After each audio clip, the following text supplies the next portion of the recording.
कहते हैं कि दुनिया में हर कोई अपने लक्ष्य को पाने के लिए ही जीता है, लेकिन कुछ लोग ऐसे भी दुनिया में होते हैं जो सिर्फ दूसरों के लिए जीते हैं। ऐसे कई लोग हैं जिनका लक्ष्य महज मानव सेवा ही होता है। नागालैंड में वोटर्स पार्टी इंटरनेशनल के नीति निर्देशक भरत गांधी भी ऐसे लोगों में ही शामिल हैं। ये शुरू से ही, चाहे वो शिक्षा हो या फिर आर्थिक सुधार का मामला, लोगों को जागरूक करते रहे हैं। भरत गांधी एक समकालीन दार्शनिक है जिनका यह शोध है कि आज की मानव जीवन की ज्यादातर समस्याओं की वजह है आज की राजनीतिक व्यवस्था और कानून। गांधी ने आज की राजनीतिक व्यवस्था का नया ब्लूप्रिंट तैयार करके दुनिया भर के सभी देशों के राष्ट्राध्यक्षों के समक्ष रखा है।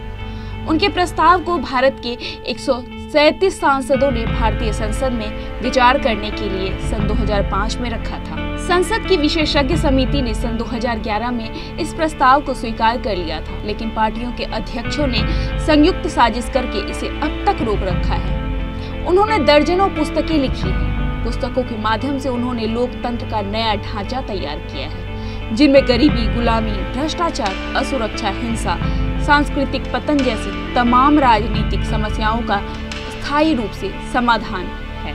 भरत जी ने इलाहाबाद से अपनी पढ़ाई की। इसके अलावा खुद की सरकारी नौकरी करने से दूसरे की सरकारी नौकरी न छिन जाए, यह सोचकर उन्होंने स्वयं को 23 साल की उम्र में सरकारी नौकरी की दौड़ से अलग कर लिया और सिविल सेवा परीक्षा के प्रारंभिक चरण में सफलता प्राप्त करने के बावजूद सिविल सेवा परीक्षा का बहिष्कार करके उस समय का सदुपयोग समाज सेवा में करने का निश्चय किया। इसके साथ ही उन्होंने खुद को बेरोजगार रखकर बेरोजगारी का स्थायी समाधान खोजने का निश्चय किया। उनका मानना है कि सरकारी डिग्रियां किसी एक योग्यता का प्रमाण भले ही हो, लेकिन सज्जनता का प्रमाण नहीं है। इसलिए उन्होंने विधि स्नातक कोर्स को दूसरे साल में ही छोड़ दिया और 24 की उम्र में सन 1993 में अपने शैक्षणिक जीवन का अंत कर लिया। वहीं साल 1993 में शिक्षा का बहिष्कार करने के बाद सबसे पहले शिक्षा व्यवस्था में सुधार लाने के लिए national foundation of education and research नामक स्वैच्छिक संगठन बनाकर 1995 में शिक्षा व्यवस्था का एक नया मॉडल विकसित किया। उन्होंने 30 की उम्र तक राजनीति, दर्शन, अध्यात्म और अर्थशास्त्र पर दर्जनों पुस्तकें लिख ली थी। भरत गांधी ने कई किताबें लिखी हैं, जिनमें लोकतंत्र की पुनर्खोज भी शामिल है। उनकी एक पुस्तिका वोटरशिप लाओ, गरीबी हटाओ के 7 संस्करण छप चुके थे। वो वोटर्स पार्टी इंटरनेशनल के नेता हैं और जौनपुर, उत्तर प्रदेश के रहने वाले हैं। आपको बता दें कि वो 6000 रुपए प्रति माह हर एक मतदाता को वोटरशिप या पेंशन की मांग करने के लिए जाने जाते हैं। उनका कहना है कि जैसे विधायिका, कार्यपालिका व न्यायपालिका में सेवा करने वालों को वेतन मिलता है, उसी तरह मतकर्ता को भी लोकतंत्र के संचालन के लिए पैसा मिलना चाहिए। कई अर्थशास्त्रियों और राजनीतिक दलों जैसे कांग्रेस पार्टी ने भी न्यूनतम मौलिक आय की वकालत की है, हालांकि वह सबसे गरीब 20% लोगों के लिए ही है। भरत गांधी की मांग सुनने में सरलीकृत लग सकती है, लेकिन साल 2008 में 137 सांसदों ने उनका अनुमोदन कर नियम 193 के तहत संसद में इस पर बहस कराने की मांग की थी, लेकिन रहस्यमयी परिस्थितियों में बहस टाल दी गई। फिर इस सुझाव को दीपक गोयल की अध्यक्षता वाली एक 11 सदस्यीय समिति को सौंप दिया गया। साल 2011 में इस समिति ने भी भरत गांधी के सुझाव पर अपनी मोहर लगा दी और कहा कि इससे देश की कुछ गंभीर समस्याओं का समाधान हो सकता है। इस समिति ने संविधान विशेषज्ञ सुभाष कश्यप व प्रसिद्ध अर्थशास्त्री व भारतीय प्रबंधन संस्थान बेंगलुरु के पूर्व प्रोफेसर भारत झुनझुनवाला से भी सलाह मशविरा किया था। भरत गांधी ने इस अवधारणा की भी वकालत की थी कि राजनीतिक दलों को आम नागरिकों द्वारा दिया गया चंदा संसद में एक वित्त विधेयक पारित करवा ब्याज सहित वापस करवाया जाए। उन्होंने एक विश्व सरकार व भौगोलिक सहभागिता एवं शक्ति हेतु गठबंधन की भी वकालत की थी, क्योंकि उनका मानना है कि गरीबी, बेरोजगारी, भ्रष्टाचार, गैर बराबरी, अशिक्षा, पर्यावरणीय असंतुलन, सांस्कृतिक पतन, आतंकवाद व कुपोषण जैसी समस्याएं हर देश में हैं। और यदि कोई देश इन सभी समस्याओं में से किसी एक समस्या का समाधान करने का भी दावा कर रहा है, तो इसका मतलब है कि वह अपनी समस्या अन्य देश या देशों की ओर ढकेल रहा है। उनका मानना है कि इन समस्याओं का हल वैश्विक स्तर पर ही हो सकता है, जिसकी वजह से उनके दल के नाम अंतर्राष्ट्रीय से जुड़ा हो। आपको बता दें कि वोटर्स पार्टी इंटरनेशनल एक राजनीतिक दल है जो चुनाव लड़ता है।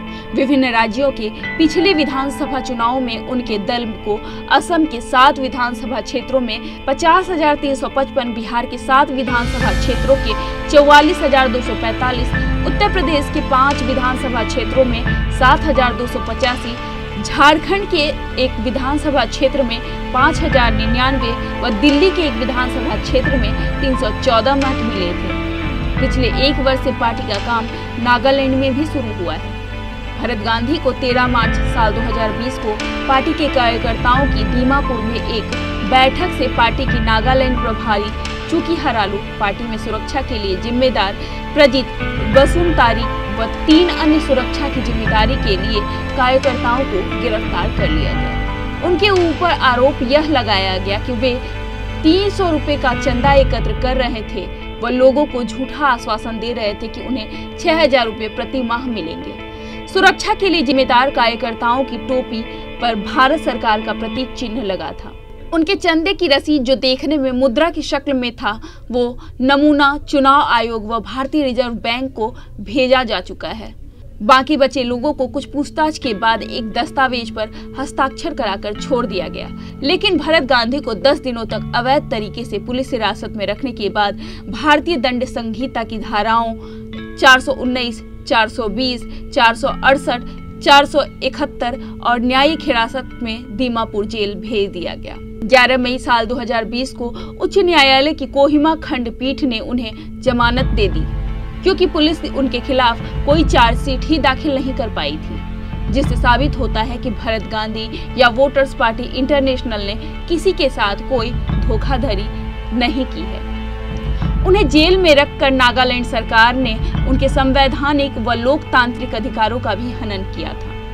जब उनके दल के सहयोगी शिवाकांत गोरखपुरी व नवीन कुमार उनकी रिहाई के लिए दीमापुर पहुंचे, तो जिस होटल में वे ठहरे थे, वहां से 19 मई की शाम को 4 बजे उनका अपहरण कर उन्हें दीमापुर से बाहर एक अतिवादी संगठन के कैंप में लाया गया।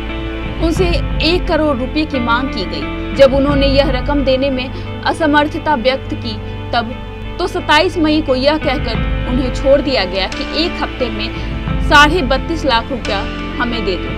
खैर, ये तो उनके जीवन से जुड़ी हुई बातें थी, लेकिन भरत जी खुद क्या कहते हैं, आइए आपको हम बताते हैं। हाल ही में एक साक्षात्कार के दौरान उन्होंने कहा था कि मुझे जब दूसरों के सुख और अपने सुख में किसी एक को चुनना पड़ता है, तो मैं दूसरों का ही सुख चुनता हूँ और मुझे काफी खुशी मिलती है। आपको बता दें कि भरत जी की सोच और लोगों से बिल्कुल अलग है। अगर उन्हें लगता है कि उनके किसी काम से दूसरे की रोटी कम पड़ सकती है, तो वो उस काम को ही नहीं करते। यही कारण था कि उनको कोई सही काम ही नहीं मिल पा रहा था।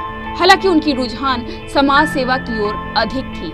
यही कारण है कि वो समाज सेवा को ही अपना काम समझकर करते हैं। कितना अजीब लगता है ना, जब कोई दूसरे को कष्ट देकर भी खुश होता है। वहीं दूसरी ओर भरत गांधी जैसे भी लोग दुनिया में हैं, जिन्हें दूसरों को खुशी देकर या खुश रखकर खुशी मिलती है। बिग न्यूज 24x7 से संपदा झा।